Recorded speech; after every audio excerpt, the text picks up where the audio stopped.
There could be more drama this week in the Senate. They're out for a 2-week recess, but a skeleton crew is expected to meet this morning for what's expected to be a brief pro forma session where they simply gavel in and gavel out. House Speaker Mike Johnson indicated last week, though, a Republican senator might ask for unanimous consent to try and take up the House-passed bill to fully fund DHS for 8 weeks. But a Senate Democrat will likely object to that GOP request, extending this shutdown. A spokesperson for Senate Minority Leader Chuck Schumer says Leader Schumer made clear that Democrats would not accept anything less than what was passed unanimously by the Senate. Speaker Johnson and House Republicans needlessly extended this DHS shutdown.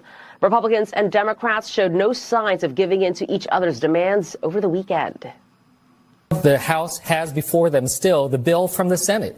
They could continue on. Instead, Speaker Johnson again chose to leave town. The bill they sent us, keep in mind, would zero out, defund things like cybersecurity operations, human trafficking investigations. We're ready to negotiate around something that is not a radical demand. We just want ICE to act like proper police officers. We were not going to allow the radical left to defund ICE and defund Border Patrol right in the middle of a conflict in the Middle East. After more than 40 days without pay, TSA workers should see relief today, which will hopefully alleviate some of those long lines we've been seeing at airports across the country.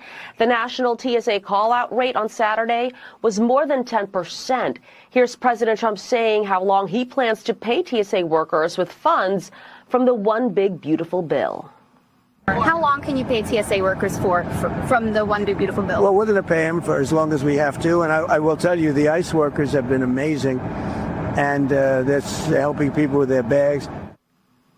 Speaking of those ICE workers, Border Czar Tom Homan suggested they could stay at airports even after TSA gets paid, depending on how many TSA agents come back to work. Pirate winery, a Minnesotan in the family. Pirate winery, this is our home.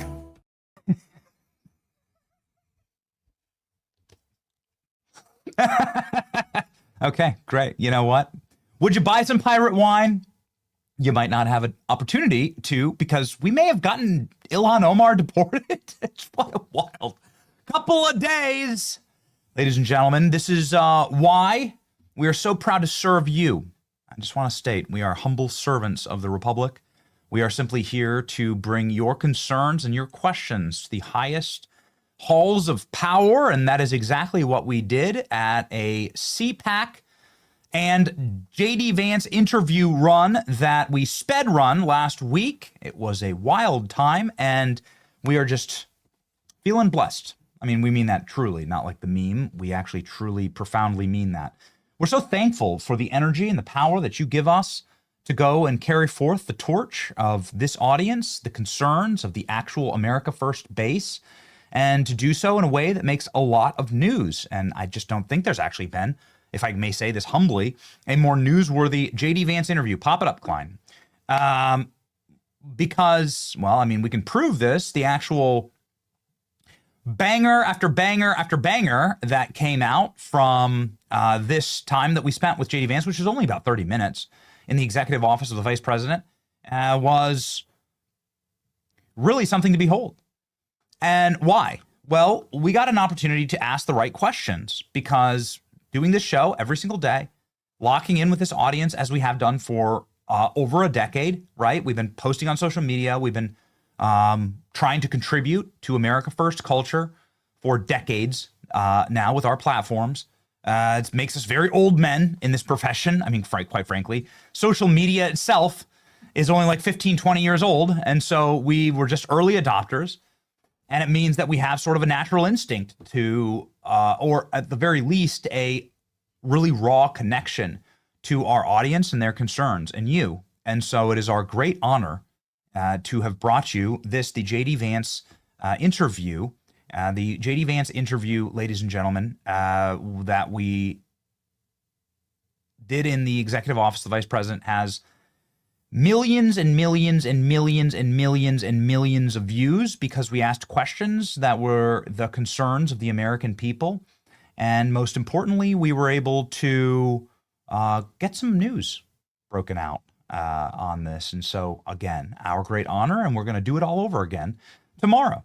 Tomorrow, we're announcing to you right now, we are interviewing the NASA administrator. We're going to be doing this live at NASA headquarters. We're going to carry forth once again the concerns of the, please put up the YouTube link so that people can go ahead and watch it. I encourage you to watch the full J.D. Vance interview. The clips just nuked. We asked about aliens. We asked about the war in Iran. We asked about Ilhan Omar and fraud. We were at the White House in order to witness the J.D. Vance fraud task force. And we were also there, of course, to ask major concerns having to do with everything from Joe Rogan to Jimmy Kimmel to how long are we going to be in Iran with the Iran war and everything in between. Affordability, Christendom, parenthood. We were able to pack all of that into just a few short minutes, quite frankly. We didn't have like 3 hours with the vice president like some podcasters get. That would be nice. But in those 30 minutes, we just feel incredibly and profoundly thankful and grateful to you and to the team that keeps us locked in and connected. And obviously, all of the questions came directly from the chat. Okay, so ladies and gentlemen, let's do a full wrap-up of this, our wild times, and then where we are heading next. Exciting. Today is Monday, March 30th, 2026. African nation calls for Ilhan Omar to be extradited after our interview with J.D. Vance.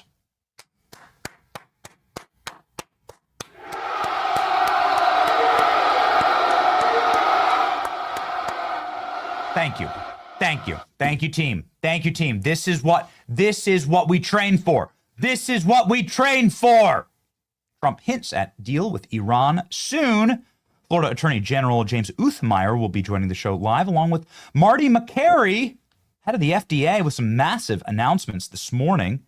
My name is Benny Johnson, and this is The Benny Show, American Financing, of course. Our longtime partners and friends, just wishing to get you out of high-interest credit card debt. The economy has gone topsy-turvy. I don't like it. You don't like it. Things are up. Things are down. We want stability, but the realities of the world are never perfect. And neither are high-interest credit card debts. Get out of debt. Those 20 and 30% usury rates should be illegal. Trump agrees with me on that. Refinance into the low fives using the home equity in your home today. American Financing is America's home for home loans. 888-528-1219. Call 888-528-1219. AmericanFinancing.net/Benny today. All right, ladies and gentlemen. We went rip-roaring through to CPAC. That's where we were on Thursday.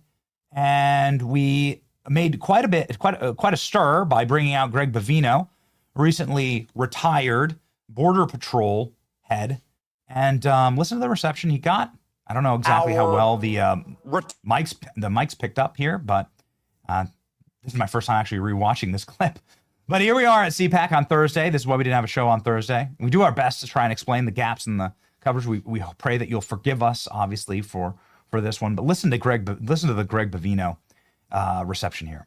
Patrol Chief Greg Bavino, who's here right now, and who I want to give a massive round of applause for delivering, ladies and gentlemen. Dude stole my shirt. These numbers. Stole my.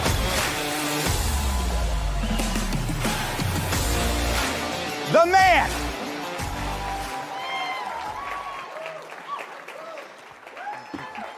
Can we put this one back up on screen? Thank you, Greg. Look at that. Look what Greg Bavino and his Border Patrol team did. Check this out. And here's an ICE agent. Dean Payne comes out. I had to, Benny. Oh, look at it. Superman got me. Superman's doing a bow. Superman doing a bow to Greg Bavino. This is the work of Greg and his team. Can we get a massive round of applause for our Border Patrol and ICE agents and Greg's work as the chief of the Border Patrol? Don't ever kill yourself. Don't ever black pill. The fake news hate him. Libs hate him. This is Darth Vader for those people. He's the biggest bad guy, but he's a hero to us and the America First movement. Come on, Greg, say something. I was like, come on, Greg, say something. Get over on the mic. I think I'd force him, actually. Greg, you want to say a few words? You want to just say thank you? He's retiring right now. Let's give him a warm welcome. Greg Bavino, say a few words. Hey, Benny, thank you. Again, I did retire. I've actually been retired 24 hours now. I left my tribe, folks, but I joined another tribe, and that is you, that conservative CPAC movement, America. Thanks for having me here today. Thank you. Benny, thank you. All right. Thanks. 100 million deportations. 100 million? 100 million? Wait a second. Well, how many criminal aliens do we got in this country? I asked J.D. Vance less than 24 hours later. This was in Dallas. We flew right to Washington, D.C. in order to lock in. I want to begin by talking about the J.D. Vance fraud task force. Do we have the tweet, please, of me showing the room? Boys, if not, grab it. Pop up Nick Shirley. Nick Shirley was there. We were able to hang out with Nick, and we were able to talk about fraud, and spent an entire day trolling Gavin Newsom, actually.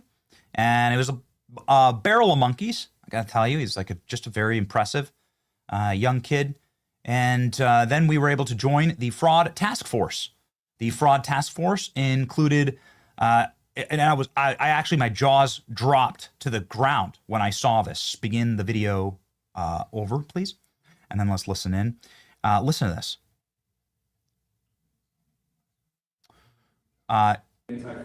This is J.D. Vance. So right there, I missed some. So you have the Small Business Administration, HHS, DHS, DOJ, Stephen Miller, the Treasury Department, Department of Agriculture, Executive Office of the President, Russ Vought, and then you have Nick Shirley right there. Look at that. Oh, HUD. I missed HUD. The Department of Education. Scott Bessett. This is like a cabinet meeting.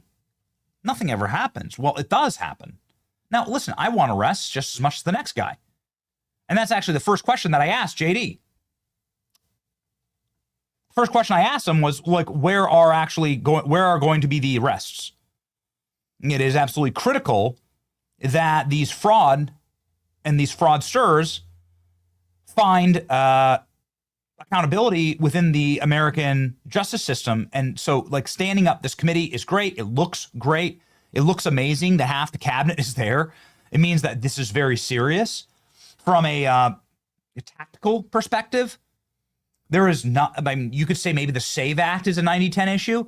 This is probably a 99-1 issue. And the 1% of the fraudsters, every American wants us to destroy fraud in this country, wants us to go after the least sympathetic group of people that have ever existed, which are Somali fraudsters, but also Ukrainian fraudsters and Russian fraudsters, the mob, the people who like run these kind of games. And I couldn't believe it. I mean, I was just disgusted in what I learned there. And I hope the American people truly like lock in and understand, like, the federal government does not do any verification of the welfare systems that we fund directly to the states. We allow the states to run the paperwork, and then the states send the federal government a bill, and the federal government just pays that bill. You want to know why we have $40 trillion in debt? That's how. There is no verification. Are you an American? Are your kids actually autistic? Do you actually need childcare? None of it is verified. None of it is real.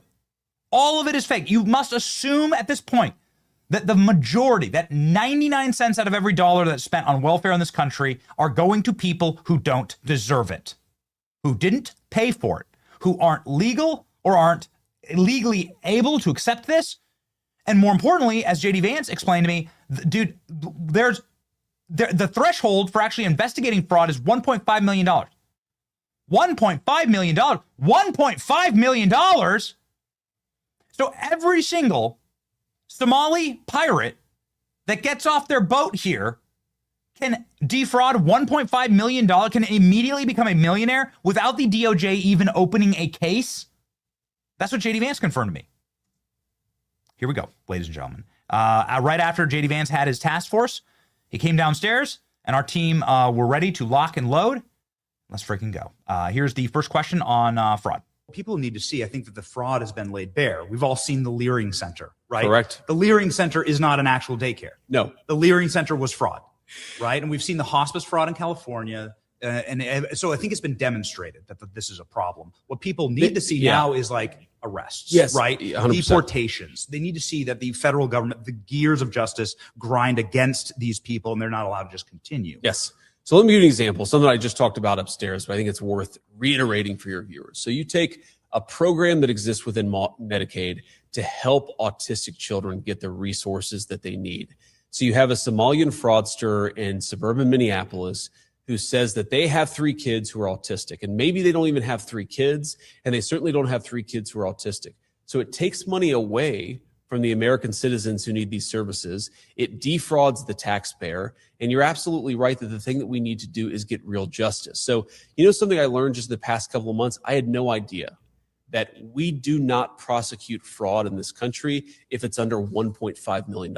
Unbelievable. Okay? Truly. So think about that. Think of all the people who are $1.5 million a year. This is not chump change. That is meaningful money. And by the way, sometimes by prosecuting the lower level people, you get to the higher level people who are collecting, you know, who have sort of the conspiracy to commit fraud against the American people. So one of the things that we're trying to do with this task force is commit the Department of Justice to investigating all fraud and actually going after the people who are doing it at the small scale of $1.4 million, but also actually looking at the big conspiracies that are out there. Because, Benny, I don't know about you, but I do not believe that what happened with the Somalian immigrant community in Minnesota, I don't think that happens without some cooperation from politicians, without other people looking the either way, or maybe even being in the fraud themselves. So it is exactly that hook that allows us to go and ask the immediate question, which is, well, what is going to happen with Ilhan Omar? Because the White House itself has taken a very firm and strong stance against Ilhan Omar. The White House itself has not even suggested, has declared that Ilhan Omar married her brother. Trump has done this many times. While that is gross and repulsive, that is actually par for the course for Somalia. This is why it is so impossible for anybody to make an argument that we should bring Somalis to America. Because if you study their culture, you'll find that the incidence of inbreeding and the incidence of cousin marriages, the incidence of child brides, the incidence of Sharia law, which of course encompasses all of these things, that is extremely strong. The coefficients are extremely strong in Somalia. That is their culture. It would be permissible in Somalia to marry your brother. So why are we upset when it happens here? We were the ones who allowed Somalis to come here, right? And the politicians who allowed for that need to answer that question. Nonetheless, it is illegal in our country. It is illegal on our laws. It is also, of course, immoral and grotesque. The White House has said, of course, that Ilhan Omar did this. I have impeccable sources that tell me that DHS has confirmation that Ilhan Omar did this and knows that she did this. And so then what happens next?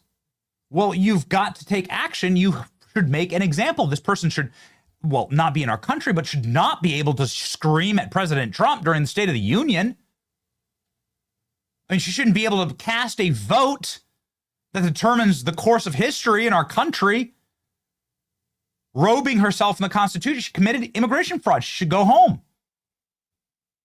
I mean, that's one of perhaps many enumerated frauds that Ilhan Omar committed, including her fake winery, her cash for food services scam, the Feeding Our Futures scam that she effectively set up. She wrote the legislation for it, and then the Somalis took advantage of it. Okay, just connect the dots. So I asked J.D. Vance this, and I was shocked at his answer. Here we go. Exactly. And obviously, Ilhan Omar, the president and the White House have been out saying that she married her brother, that there is immigration fraud going on here. These are deportable denaturalization offenses. Can you give us an update on that? Yeah, so we actually think that Ilhan Omar definitely committed immigration fraud against the United States of America. And I talked to Stephen Miller about this actually recently. We're trying to look at what the remedies are. That's the thing that we're trying to figure out is what are the legal remedies now that we know that she's committed immigration fraud? How do you go after her? How do you investigate her? How do you actually do the thing? How do you build the case necessary to get some justice for the American people? There's a related issue, Benny, which is she has been at the center of a lot of the worst fraudsters in the Somalian community. So do I know that Ilhan Omar was aware that the Quality Leering Center was defrauding the American people? I'm not certain of it, but we at least need to investigate it, because if people can commit wrongdoing without even the fear that they're going to be found out, that's a fundamental problem. So I'm worried about the immigration fraud. I'm also worried about what did Ilhan Omar know about what was happening in the Somali community, and why was nobody looking into it until, frankly, Donald Trump came along. That is the first time in American history that we have not just President Trump musing about the rumors of Ilhan Omar, which is what the president has done, and saying that she deserves to be deported, which I, of course, support our president in these declarations. But it is also the first time that we have confirmation officially with verified documents and a through line directly to Stephen Miller, who is the deputy chief of staff, who oversees the DHS portfolio, who is like the final and last word on this, that Ilhan Omar is indeed here illegally. What a constitutional crisis. She's currently serving in public office. She broke our laws in order to stay in this country, to get her brother into this country, presumably other family members. That's how chain migration works. And now that has been confirmed. So what happened next? Well, amazingly, the Somaliland African nation said Ilhan Omar needs to come home. They quote tweeted that clip of us, and the official Somaliland, which is a break-off nation of Somalia. Somalia, of course, is not a real place. It's a sectarian violence nation that has tribal and pirate violence. It's like 50 different tribes, frankly. And one of them says, time to come home. Deportation? Please. You're just sending the princess back to her kingdom. Extradition? Say the word, says Somaliland. Okay. Well, this seems to cut directly against President Trump's claim that Somalia actually doesn't want Ilhan Omar. And then now we have confirmation on X that Somalia does want Ilhan Omar back. Here we go. Who I can't even believe is a congressperson, between her and Ilhan Omar and the group. You know, I met the head of Somalia. Did you know that? And I suggested that maybe he'd like to take her back, and he didn't want her. He said, I don't want her. Okay, what else? Go ahead. Let's hear. All right. So this is us just fighting for a better world. This is what we do on this program. We're just fighting for a better America. Look at that. That went viral. Republic of Somaliland. Again, this is a breakaway nation that includes sort of the Somalian diaspora. And while it has yet to be recognized, President Trump says that they may recognize this nation. Perhaps this could be part of it. This is us just like, and we're not trying to, but this is us just engaging in high-level diplomacy here. Here we go. We're looking into that right now. Good question, actually, and another complex one, as you know, but we're working on that right now. Somaliland. Mr. President, Okay. So could this be part of it? Could this be part of the recognition? I'm not sure. I don't know. I'm no diplomat. I don't ever pretend to be. I'm not trying to be smart. This is not a foreign policy show. But sometimes you just walk yourself into these things. And, well, we're also just a massive shout out to Rob Schmidt and Newsmax for allowing us, for bringing us on for this exciting moment. And we were able to just declare that this is the first time in history. This is a historic moment. J.D. Vance declaring that Ilhan Omar did indeed certifiably, through the head of DHS, commit immigration fraud is big. Ilhan Omar went savage mode on multiple other fronts. Again, we only had some 25 minutes. The whole interview is approximately 20 minutes. We only had some 25 minutes with the vice president, but I think we were able to pack quite a punch in there. Senate recess. Should the Senate be going on recess right now, given the fact that it didn't pass the SAVE Act and they didn't pass funding for DHS, not in its totality? He says no. And J.D. Vance is the president of the Senate. He's a man of the Senate. He was elected to the Senate. Here we go. Word to the senators here. What would you like to see happen? Are you available to cast the deciding vote to pass the SAVE Act? Absolutely. I am available whenever they would like to pass it. The problem is we actually do not have 50 senators, not who would vote for the SAVE Act, but who would overrule the filibuster. That's something that a majority of the Senate, you need 50 senators plus me, and I'm certainly on board, 50 senators to actually overrule this archaic rule and pass the Save America Act. Now here, Benny, this is the thing that I find so absurd about this. If you remember, Kyrsten Sinema and Joe Manchin, two people I didn't always agree with politically, moderate Democrats, but very good people. They are the people who saved the filibuster when the Democrats were in control of the Senate just a couple of years ago. What happened to them? They were tarred and feathered by the far left. They were ran out of town. So when Mitch McConnell and Lisa Murkowski say, well, we need to protect the filibuster because the Democrats, they're not going to do it, so we shouldn't do it either. The Democrats ruined the career of Kyrsten Sinema for not overruling the filibuster. They're going to do it. So we might as well do it now to enforce the protection of the American electoral system. It's the dumbest political argument I've ever seen. I promise you, Benny, I would bet every dollar that I own that the next time the Democrats have control of the Senate, they will break the filibuster, pack the Supreme Court, and destroy this country. We have to do it now in order to save the country. Should the Senate be going on recess right now? No, of course not. Of course not. We should at least, the very minimum product that we should get before anybody's going on recess is, let's reopen the Department of Homeland Security. Okay, I heard from my mother-in-law this morning, chaos at airports. She's flying this morning. Chaos at airports. There are over 4-hour waits at the Houston airport. That's probably one of the airports that's the most affected by this. We want people to be able to fly and see their families over the Easter holiday without having to wait 6 hours in a TSA line. We want the TSA agents who are keeping our airports safe to be able to get paid. We want the people who are running our Coast Guard ships and preventing drug cartels from bringing fentanyl into our country. We want them to be getting paid. They're not getting paid because Democrats shut down DHS and went on recess. Republicans in the Senate should not be playing along. I love it. Strong stance. J.D. Vance, strength, strong stance. It's like, was a really fun interview, I got to tell you, on like the questioning side, because he just spits it straight. And something that you need sort of clarity on a number of these issues. Iran, obviously, the reason, why we started talking about Iran was I wanted to talk pricing.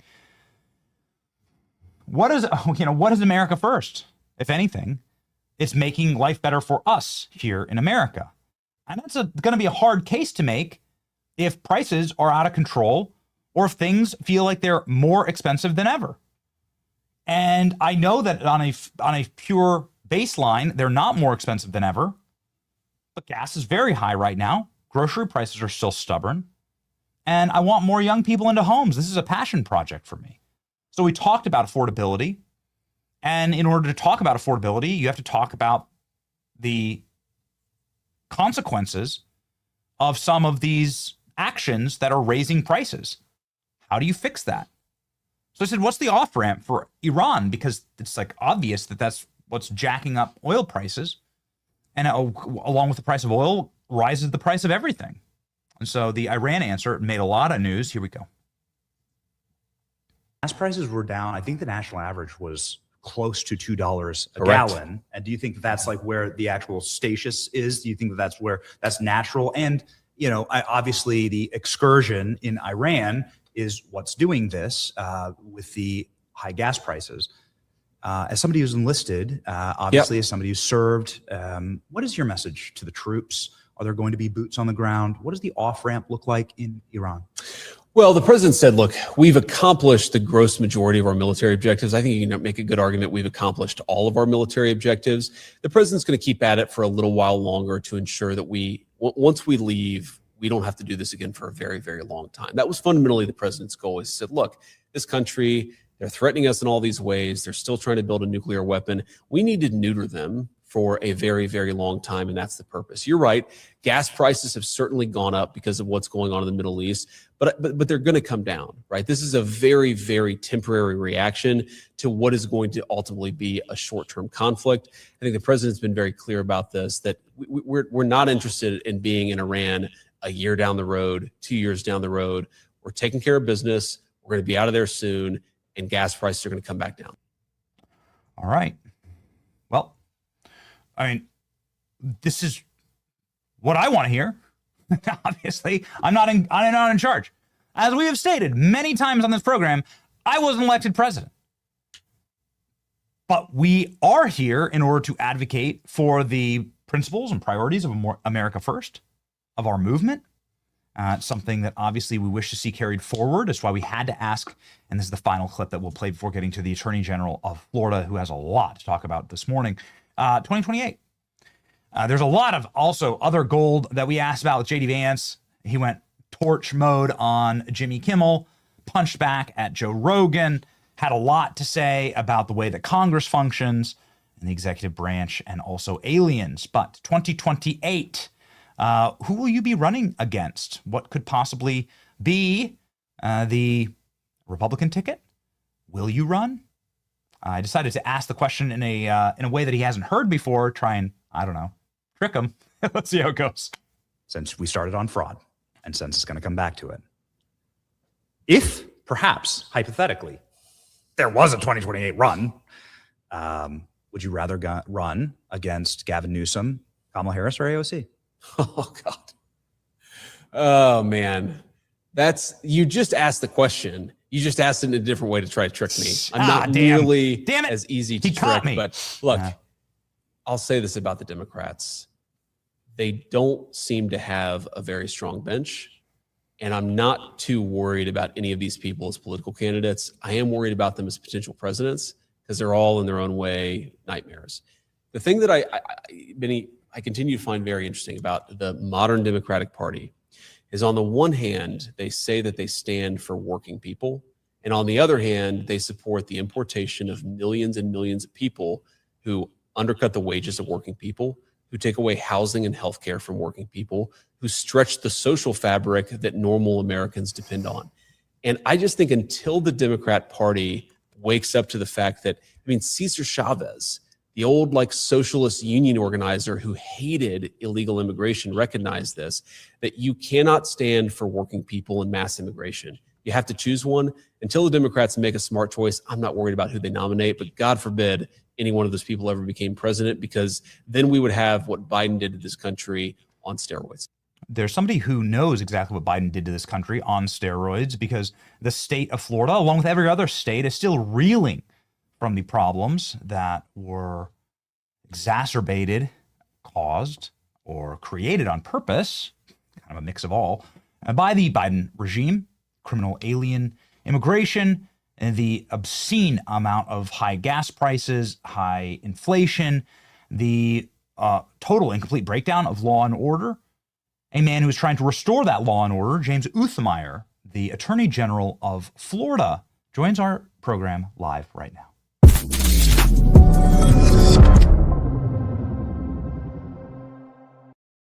Mr. Attorney General, thank you so much for being here. A lot to talk about. JD Vance made an enormous amount of news saying that Ilhan Omar did, in fact, commit immigration fraud. You obviously have to deal with criminal aliens, and the 20 million criminal aliens, that was the number that that JD Vance, the vice president, used. That was his rough estimate. You have to deal with that every single day here in the state of Florida.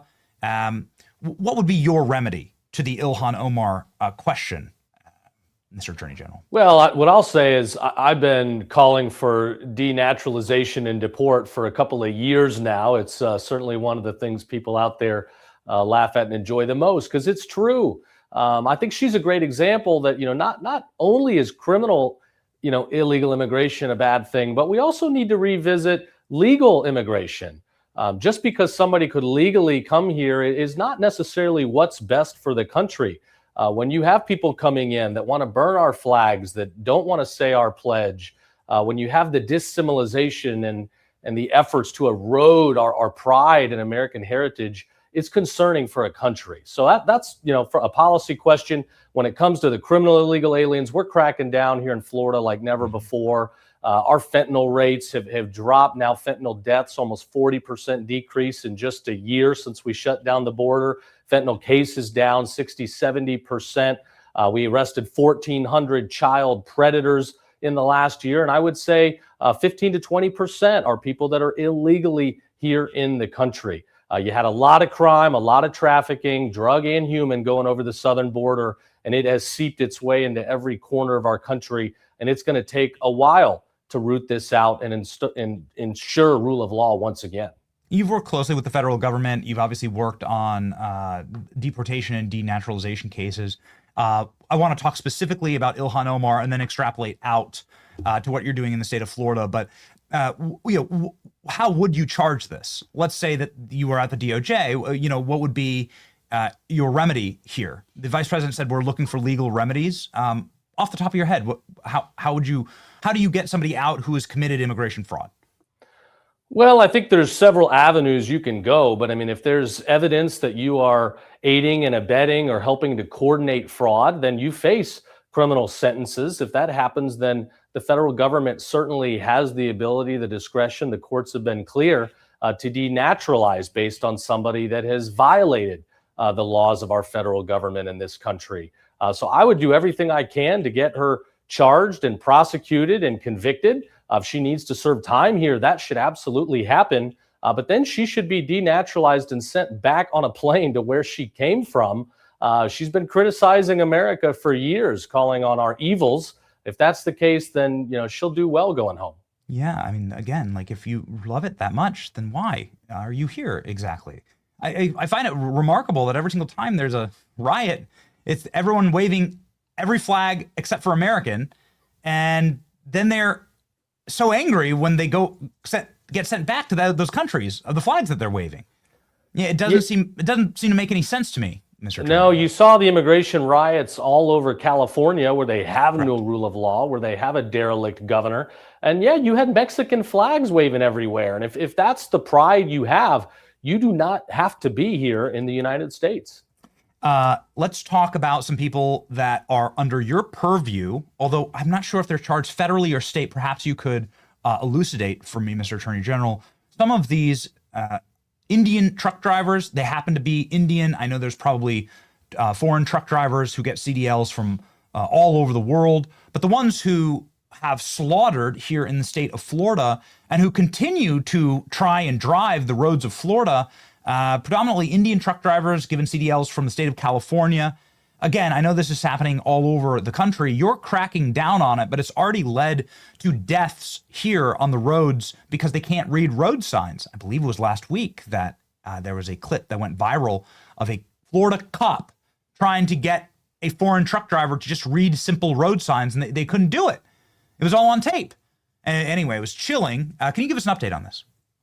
Sure. Well, everybody knows the case of Harbinger Singh down in South Florida, where unfortunately 3 people lost their lives as a result of this individual being given a CDL license, not just an average driver's license, but one to drive a large heavy-duty tractor trailer on the interstate. Turns out that he failed the test many times. He could not speak English, could not read road signs, and thus the dangerous U-turn that he took in the middle of the interstate is not that surprising. We're prosecuting him. We got a great state attorney down on the case. He will spend a long time, probably many decades, behind bars.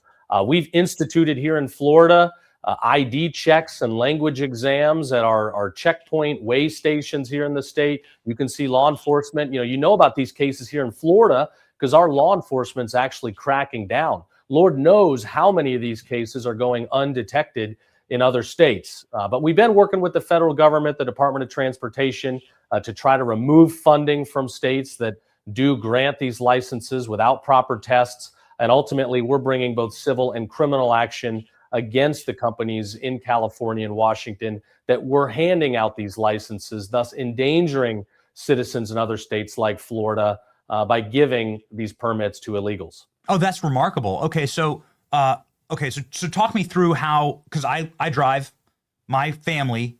I have 4 little children. They're all in car seats, right? Like if a giant truck were to swerve into the wrong lane or pull these kind of moves, that's the end of my family. This is like a terrifying threat for the citizens of Florida. So you are confronting this on 2 levels. One, you are stopping these truck drivers and administering English language and citizenry tests. I think we have the footage that we just played, but here's an example of that and an example of a truck driver failing that. And then you're also suing the states that are giving the CDLs to the foreigners who can't read. Is that correct? Do I have that correct, Mr. Attorney General? That's right. Yeah, we're doing the detections. It is not lawful as an illegal to operate a license here in Florida. That's including regular driver's licenses. But we're also going well out of our way to scan and detect incidents where you have people driving this heavy equipment, equipment that requires significant training. You certainly need to be able to speak English to drive these large trucks. We're out trying to detect individuals that are breaking the law here in Florida, that are coming in undetected, and then follow that trail of breadcrumbs back to the companies that profit off of, giving out these exams and doing the permitting for other states like California. So we've sent multiple subpoenas, including criminal subpoenas, to the company in California to see if executives actually knew if they're profiting by giving out these permits while knowing people don't speak English and are endangering lives. That's a real serious problem that needs to be addressed. I think they probably do. And then we've also brought, a civil suit in the U.S. Supreme Court against California for harming Florida. The Constitution says state-on-state legal action should go right to the U.S. Supreme Court. So I'm hopeful they'll take that case and hold California accountable for the harms that Florida has suffered, where our citizens have suffered, where people have lost their lives as a result of their careless practices. Wonderful. Wonderful. I don't know which, it makes me just so proud to live in the state of Florida that the state actually just doesn't allow us to get slaughtered like this, and that the crimes of another state, of course that somebody doesn't speak English. I mean, the second you walk into a convenience store, if somebody doesn't speak English, it's just basic communication. They know what they're doing. Mr. Well, these driver's tests are administered in English, so I don't know how you pass a test when you don't speak English. Of course. Well, we appreciate you fighting back against that again. It makes us proud Floridians. You're a proud Floridian. I have no idea where you went to college. I don't know if you're a Florida Gator or not. I don't know. I am. Yeah, I'm a Gator, and then I got sucked into the mess of D.C. for a good 8-9 years. But I made it home to the free state of Florida. So you are obviously somebody who cheers for the Gators. The Gator is a protected creature, a majestic creature here in the state of Florida. And there was an influencer, Clavicular, who was caught shooting one on a fan boat. And the footage is grotesque. We've blurred it here, but we find animal cruelty to be dishonorable and to be disgusting. Nonetheless, there is this footage was all over my timeline this weekend of this influencer killing or shooting a dead or alive gator. This is, again, illegal by statute. We pulled it by the statutes of Florida. Could you please give us an update on this case? Statute 379.409, that you're not allowed to, of course, slaughter a gator with a handgun like this. What's an update here, Mr. Trump? Yeah, well, he's been arrested. Fish and Wildlife, the Conservation Commission here that oversees our state parks and permitting when it comes to hunting animals. They're deeply involved in an investigation. Obviously, we have the video, but we're crossing our T's, dotting our I's. It looks like a serious offense here. This is a felony. You can't just go out and shoot animals here in Florida. We have law and order. We have a permitting process. If you want to go on a gator hunt, there's certainly very appropriate ways to do that. But the imagery you see in the video is pretty careless and cocky. And at the end of the day, that might just be so stupid that it lands him a lot of time behind bars. But the message I'll send is, we enforce the law here no matter who you are. If you're an influencer, social media celebrity, doesn't matter. If you do the crime here, you do the time. We prosecute to the fullest. We don't give out special treatment. So if you're going to do dumb things, expect to get, serious results. What does it look like? What does the charging look like here? I mean, I've gone on a python hunt, right? I went with a member of Congress actually a couple of years ago.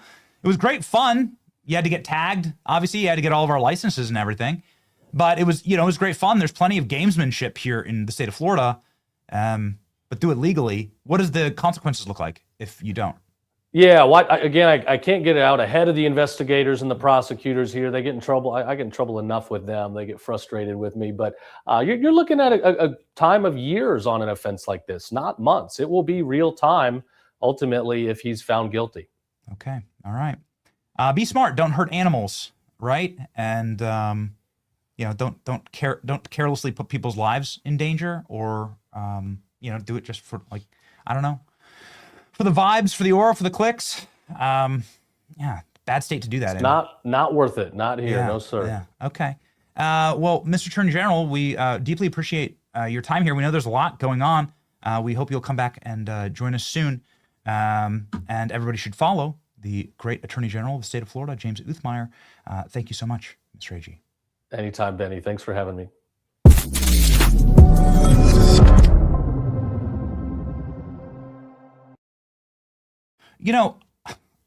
We've never done this on the program, but we actually get an opportunity to go from cracking down on animal abuse to cracking down on animal abuse with our next guest, Marty Makary, from the FDA, who has a massive announcement about the torturing and testing that had occurred under some of his predecessors, and the beagles and dogs and apes and large mammals.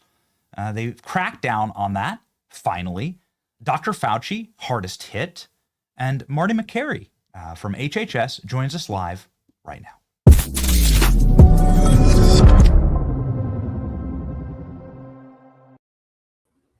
It is an honor to have you on the program. Again, I am really, we're animal lovers on this show, and so we just loved seeing your announcement this weekend. It went all over our timeline that you, as FDA commissioner, are finally cracking down on the Fauci-esque style barbaric testing of torturing innocent dogs for very little scientific benefit or research, if at all.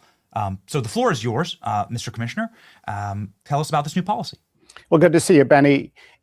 We have to modernize our health and human services agencies, and that means at the FDA, we need to move to computational modeling and modern techniques and something called organ-on-a-chip technology, where you can test a drug on a cell culture line in a laboratory. We don't need to be doing a lot of the animal testing that we're doing.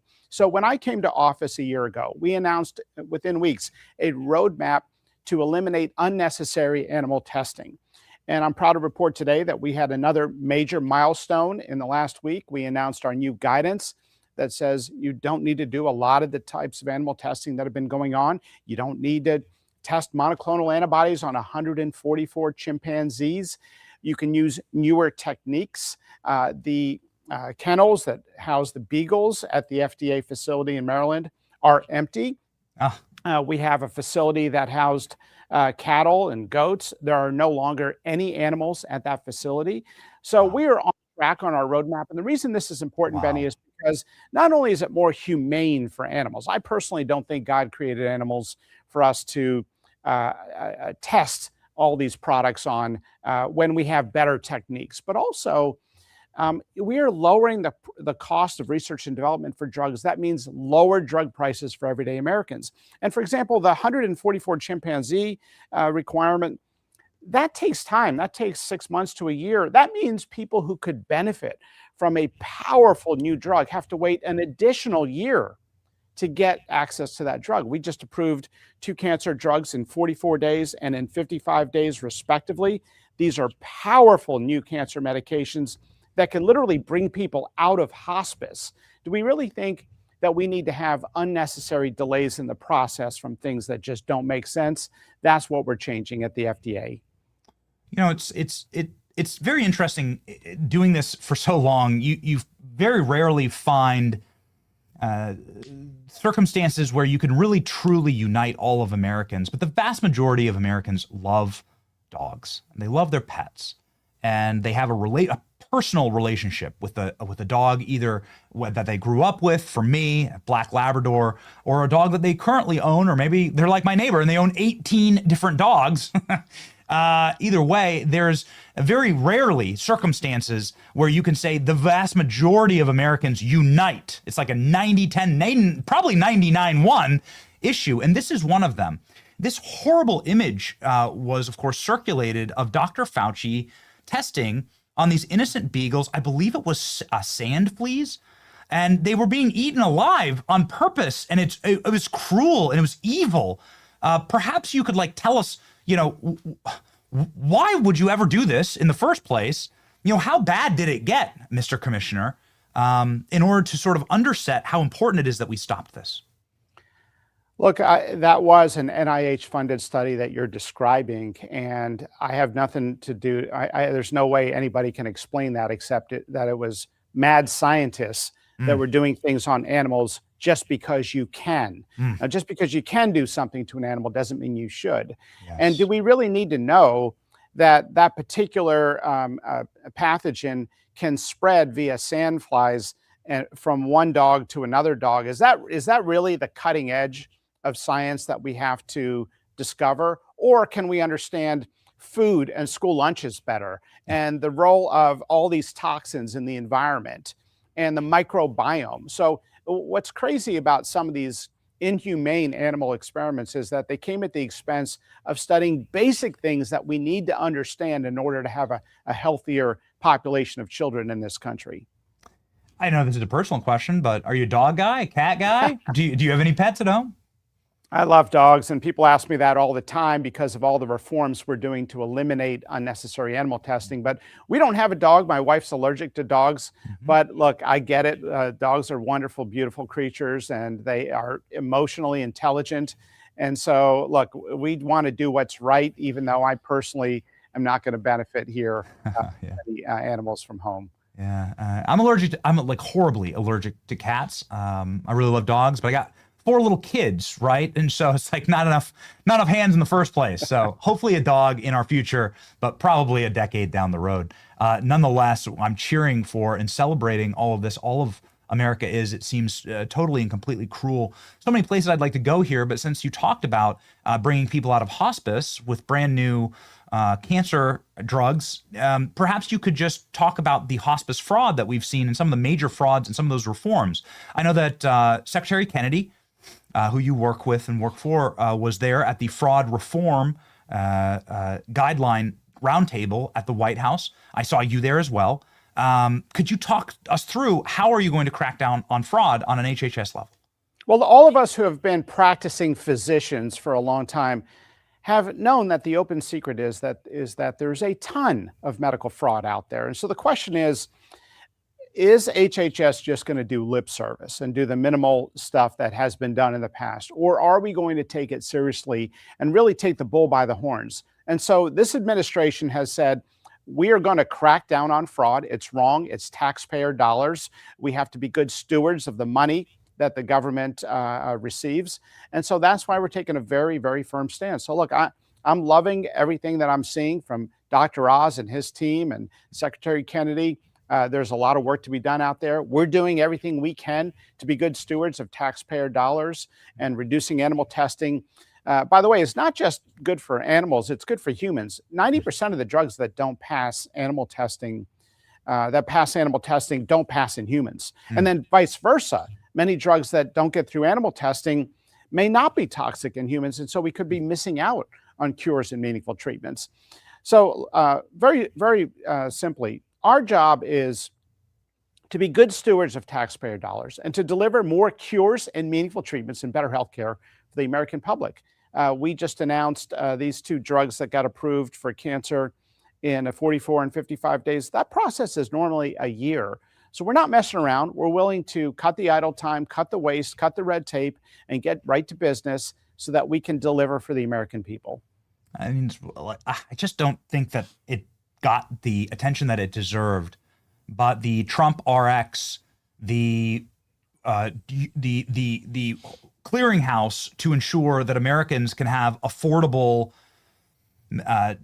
medicine that the rest of the world enjoys, and for some reason we get just completely raked over the coals. I mean, that's a form of fraud itself, is it not? Well, look, if you like having 5 middlemen selling and reselling drugs before you take them, then Trump RX is not for you. But if you believe in going direct, if you believe in giving Americans the opportunity to bypass the middlemen and buy directly from those who make the drugs, the scientists and drug developers who make the drugs, then Trump RX is revealing just how low of a price you can get. And we now have the lowest prices in the world thanks to most favored nation status. This is a huge priority of President Trump. This was him. We all worked on it, but this was 100% President Trump who said, we have to deliver for the American people, not with a 1 or 2 or 3% reduction in drug prices, but with getting prices down to pennies on the dollar. And that's what you're seeing at Trump RX.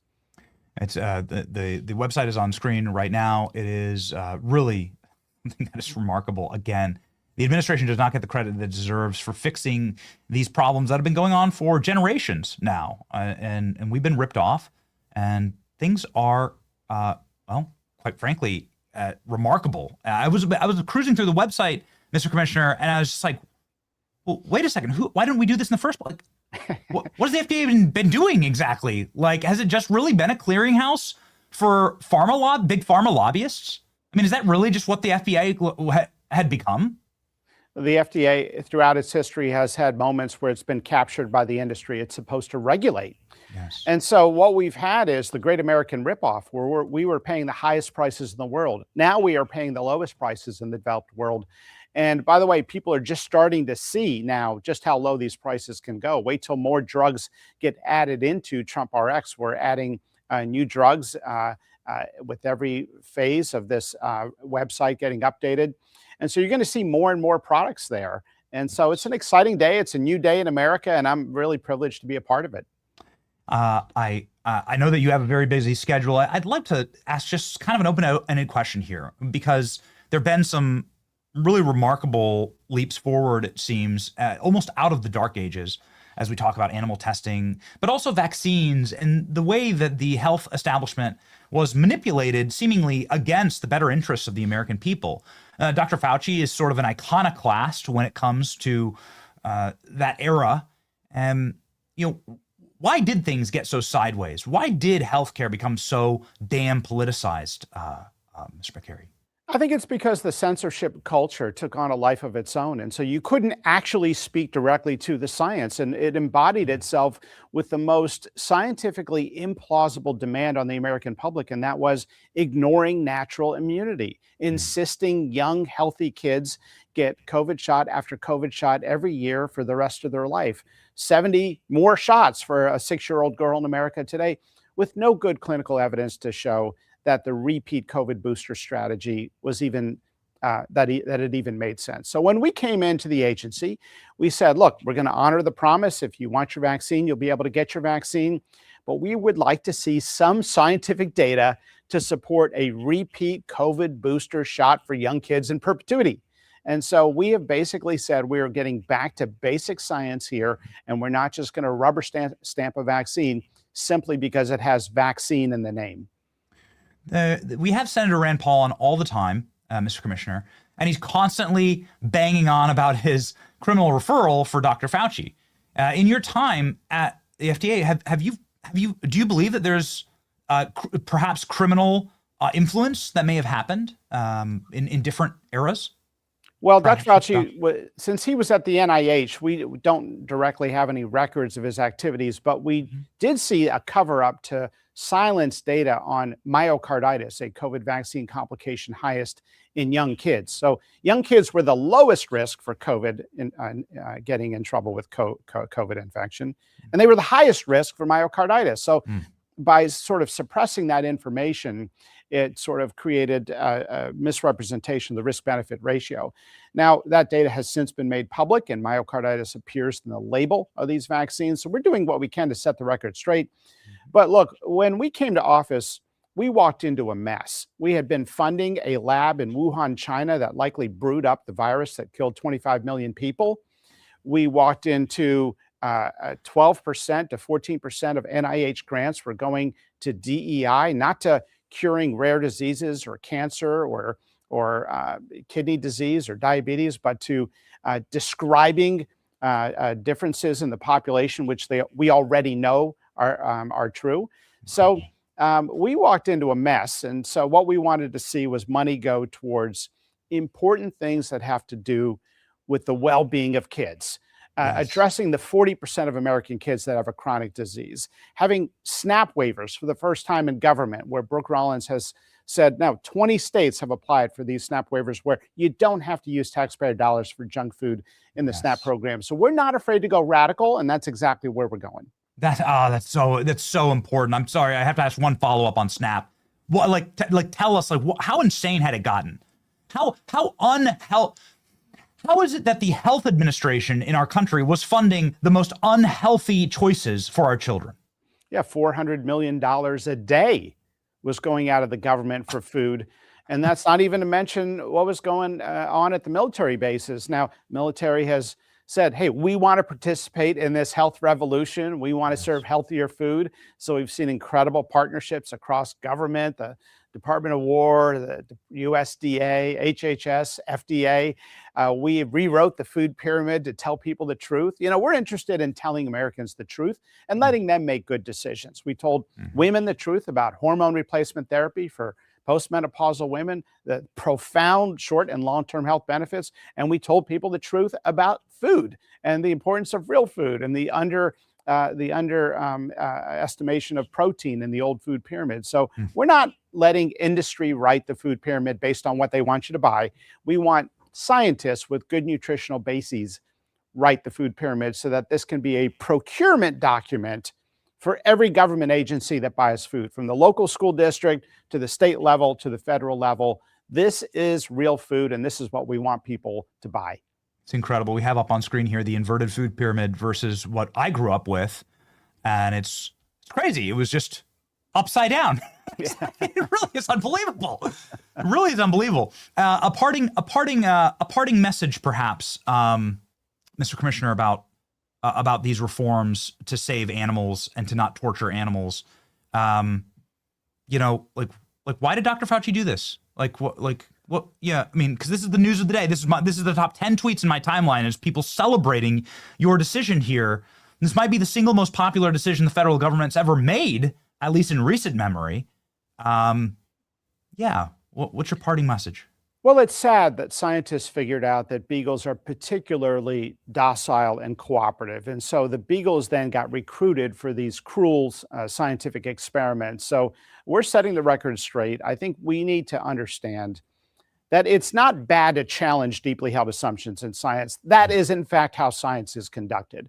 So whether it be telling people the truth about food, whether or not it's doing what I agree, 90 to 99% of Americans believe to be right when it comes to the treatment of animals. Yes. And I'm not even sure who the one is in the 99 to 1. I mean, I'd like to meet that one, but these are things that make, or maybe not. Yes. But these are things that make sense and they're scientifically valid. We need to encourage scientific debate, not censor it.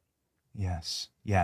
Thank you so very much for righting the wrongs. Fauci under fire for Beagle organization, alleged puppy experiments. It's grotesque. It makes people not want to pay taxes. I mean, honestly, it's like, why would I want to fund this? It's so terrible. It's so evil. Dr. Marty Makary, FDA commissioner. Follow him. Obviously, he's got tens of thousands of followers right here on his official account. He's a total legend in the space. And he's just one of those guys who's constantly, very humbly, fighting to make America healthy again and to, literally save the puppies and children. Can't say that about most people in the federal government, doctor. But you're literally fighting to save the puppies and children. And so thank you, sir. We're trying our best. And thanks for all the support, Benny. God bless you.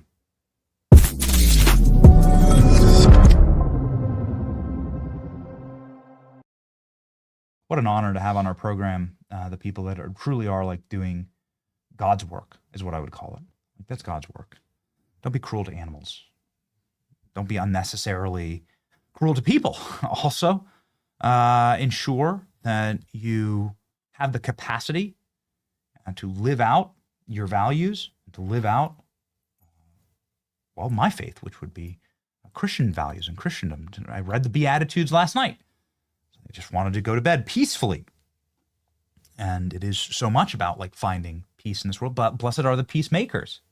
You can't do that if you're slaughtering, gators or torturing beagles. It's like speaks to your soul. It speaks to how dark your soul is, actually. Anyway, get a good sleep. I would recommend reading the Bible before going to bed. I do.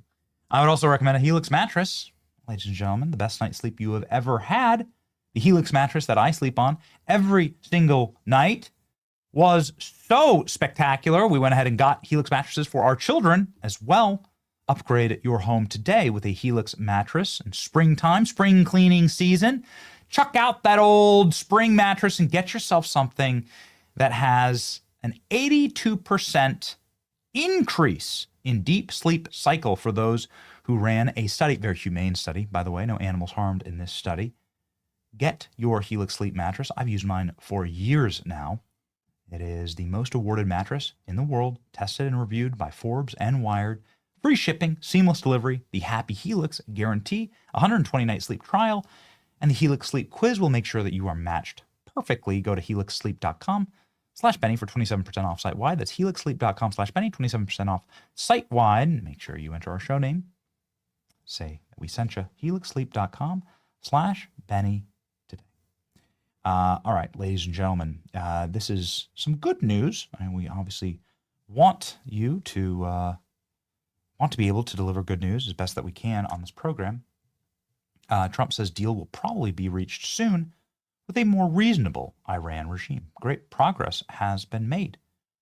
The price of oil, obviously, has skyrocketed. I think it's approximately doubled. It would be very nice to see that come back down. It'd be nice to see that crash through the floor. To do that, you'd have to open up the Strait of Hormuz. You'd have to also sort of take the temperature down, literally, in this part of the world. But let's go ahead and check out what Trump wrote on Truth Social here. The United States of America is in a serious discussion with a new and more reasonable regime to end the military operations in Iran. Great progress has been made.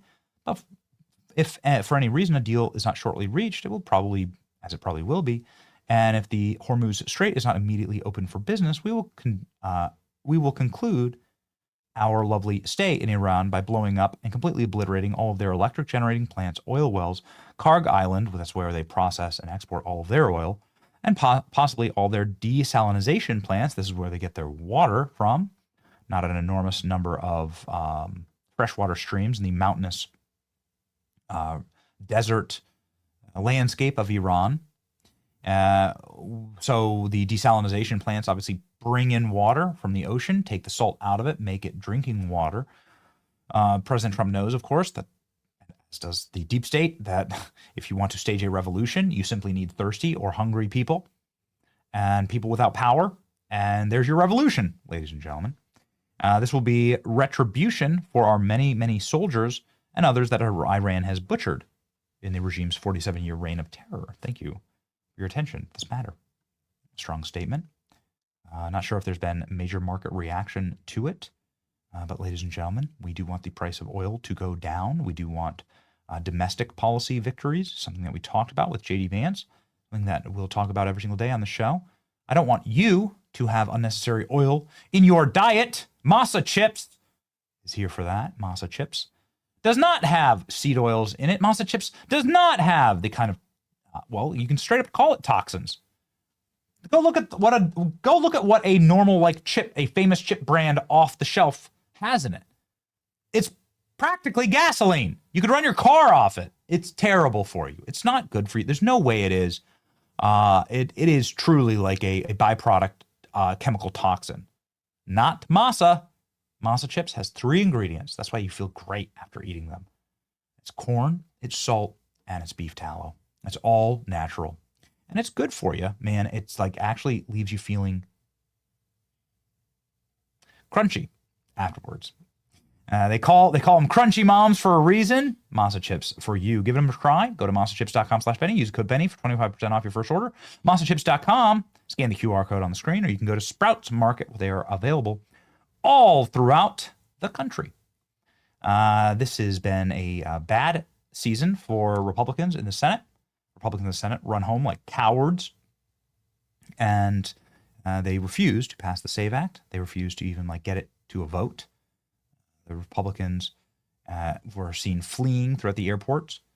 I'm not going to mention the Republican that I saw sprinting through the airport, but for the first time in public, I actually snapped on a member of Congress. I don't know if it's live on tape. Maybe somebody was filming us. I don't think so. But I saw a member of Congress like running through the airport, and I was like, what the hell are you doing? You know? They had their little like security, you know, their special little airport security team with them, like running to their little, like, you know, their special little entry point at the airport. I was like, what, like, are you suicidal? Like, do you even understand? Do you have any clue, like how angry people are right now about all this? Like, you shouldn't even be seen, you know, you shouldn't be seen here. You should drive back to your district, quite frankly, and hang your head in shame. I snapped on a member of Congress at the airport. I was coming in to D.C. from Dallas for our J.D. Vance interview. I snapped. I mean, I was furious. I've never done that before in public. It was like not exactly in my nature to do that. But I did. This audience, I love you, and you like connect me, obviously, to the, you know, I mean, I am you. And I got pissed. And, you know, I was kind of pissed off. Sorry for, like, the rant here, but, like, I was pissed off because I had Tim Burchett on. I had multiple members of Darrell Issa. I had multiple members of Congress on, and I was like, why the hell are you guys using these special little entry points and your little, you know, these little private security teams and your special little access to these airlines? Why are you using that? Why are you doing that?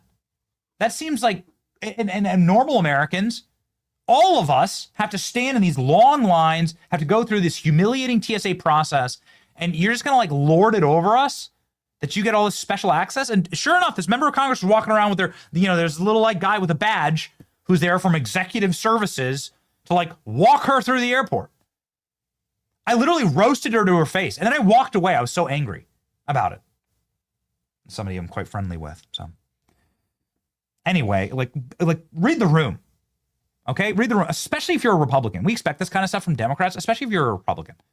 Anyway, cowardly GOP scurry home like rats.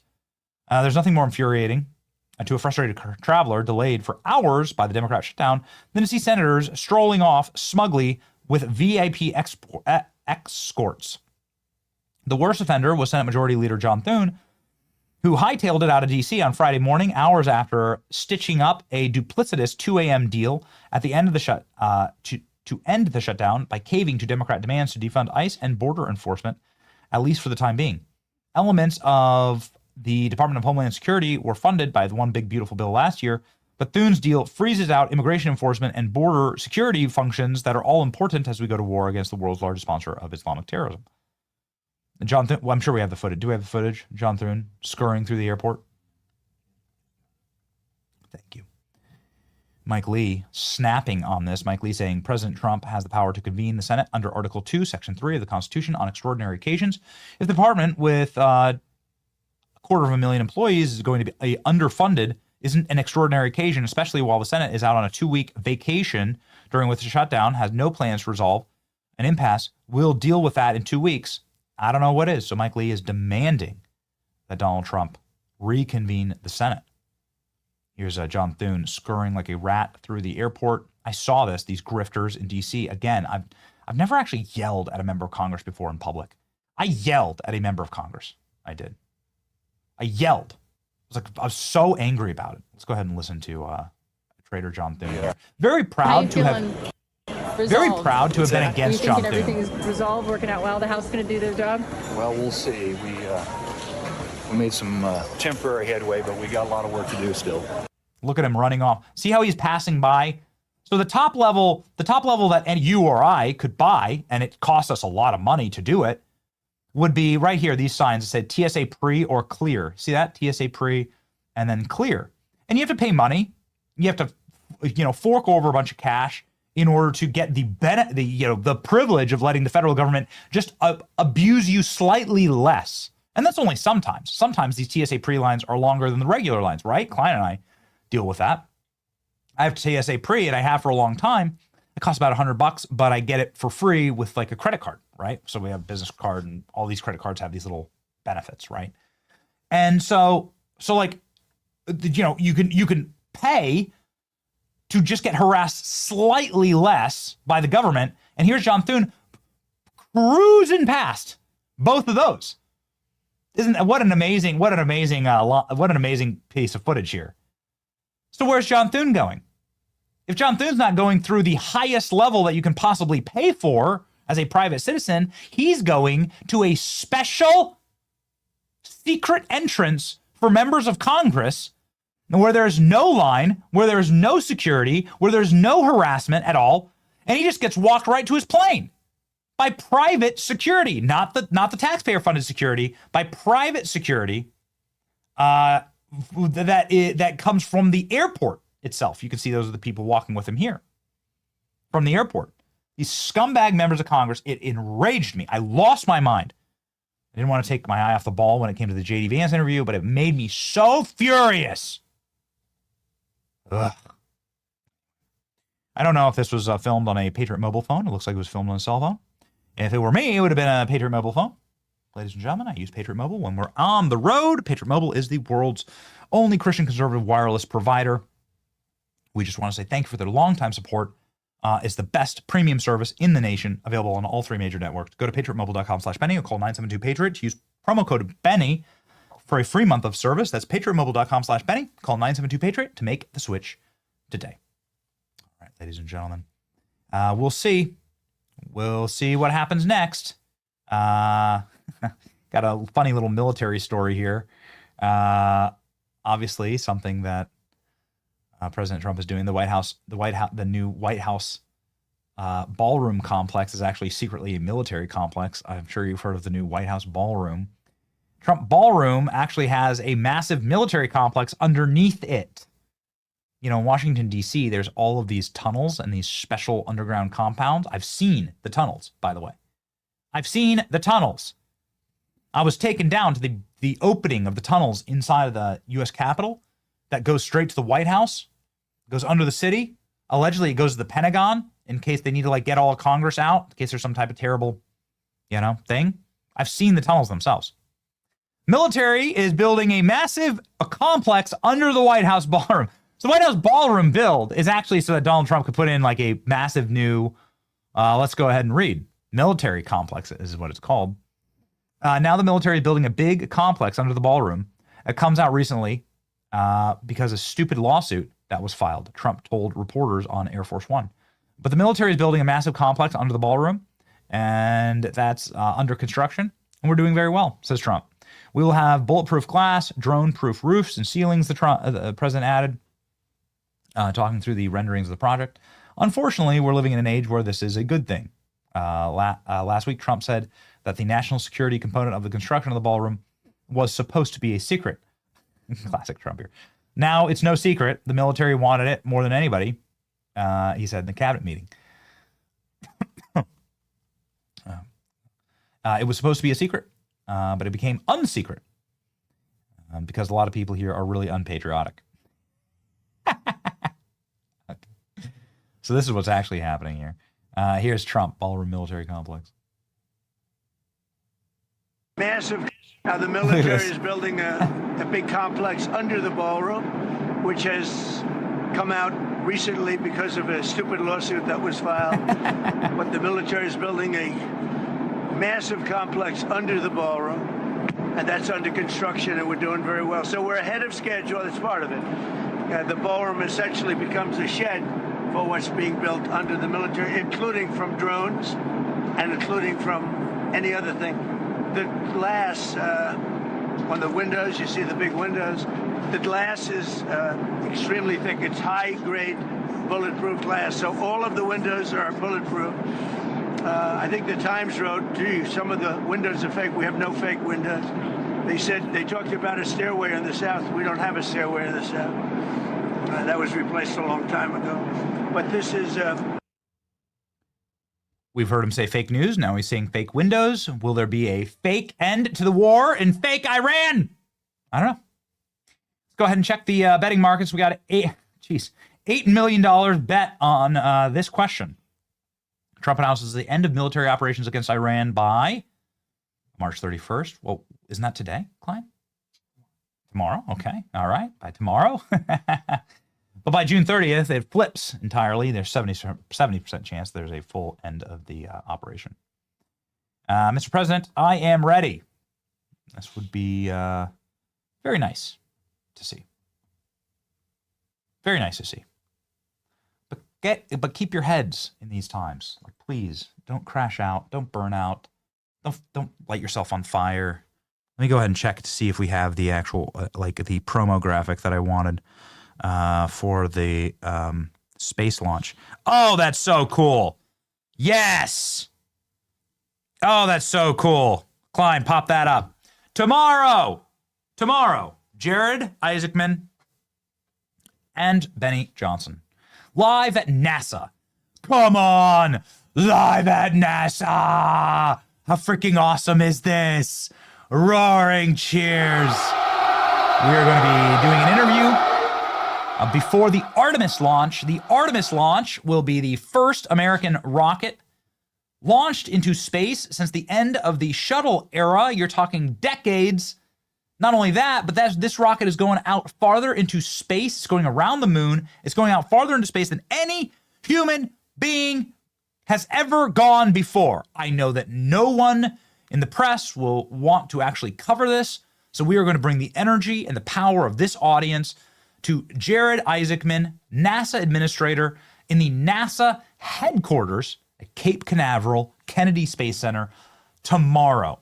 I'd like to say live, but I don't think we'll have the capacity to do that, so it'll be just like JD Vance, where we film it and then we get the clips and we get the interview up as fast as humanly possible. Ain't nobody does this, by the way. This JD Vance interview, can you pop over the YouTube screen one more time? This JD Vance interview, we had clips up ALX, in like less than 2 hours. In less than 2 hours, we had the fully produced clips up and in the news cycle. Less than 2 hours. We had clips and news breaking and rolling out. We had a massive production there, a 5-man team. Honored to have it. Professional setup. We hope we made you proud. Just play the. I just think it looks beautiful. I think the vice president himself looked great here. The team just cooked. We wanted obviously to bring a level of professionalism to not that. Being in a black t-shirt all day in our little studio with AR-15s on the wall and professional, but we were really proud of the team. We want to respect you. We want to respect the office. We want to bring dignity and power to what we're all building here together. And it is totally our just great honor here, ladies and gentlemen, in order to have the opportunity to do this. We view it as a privilege, and a privilege that is given to us by our Lord and Savior Jesus Christ, because this is just what we've been working toward. Don't ever fight God. Don't pray for things. Don't be upset about getting the things you prayed for at a different era in life. Don't be angry when God gives you exactly what you prayed for. He tends to do that, actually. That tends to be the way that God works. God has a great sense of humor. Does this all throughout the Bible, and he's doing it today. God is alive and well and in control. And we're going to, touch the face of God in a way tomorrow. Woo! This cooks. Here we go. The Artemis launch. Epic. We'll bring it to you tomorrow. We'll see. We'll do the show tomorrow morning, and then we're going to head right over there. We'll see if we can be live. I don't know, Klein. I'm not sure we're going to be able to do it live. I don't know. We'll see if it can be live. But if not, then we'll get you the clips right away, and then we'll be there for the launch. We'll bring you the launch live. That we certainly will do. We'll bring you the launch live the next day. That would be Wednesday this week, the 1st of April. There will be the Artemis launch into space, weather permitting. So again, say your prayers, ladies and gentlemen. Say your prayers with Ephesians 4:25 today. Stop telling lies. Let us tell our neighbors the truth. We are all parts of the same body.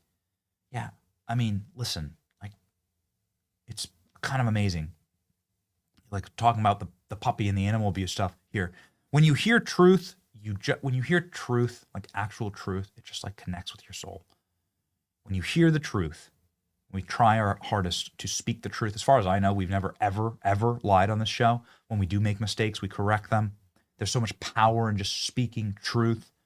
and I know that God uses those who do not lie, because it brings clarity and light. The world, be salt and light, ladies and gentlemen, and let that light shine, as Christ says. Don't hide it. We're going to let it shine tomorrow. Look at one more time, this poster. I'm just seeing this for the first time. It's like, there's the light right there. It's going to be awesome. Anyway, with great appreciation and a marching forward onto victory, it's your boy Benny. March with us. See ya. Pirate winery, a Minnesotan family. Pirate winery, this is our home. Benny Show, where the truth gon' be. Faith and freedom on your TV screen. Stand up strong, battle through the night. The Benny Show's here, bringing liberty to light. From the speeches to debates, Benny sharp like a blade. Cutting through the lies, watch the truth cascade. With the warrior's heart, this man never fades. You know it's prime time when Benny invades. From saving the nation to stories untold, the Benny Show's a storm, see the truth unfold. Stay in the loop, let freedom take hold. Salting all the libs, soul never sold. It's the Benny Show, where the truth gon' be. Faith and freedom on your TV screen. Stand up strong, battle through the night. The Benny Show's here, bringing liberty to light. Liberty to light. Bringing liberty to light. Liberty to light. Bringing liberty to light. From the speeches to debates, Benny sharp like a blade. Cutting through the lies, watch the truth cascade. With the warrior's heart, this man never fades.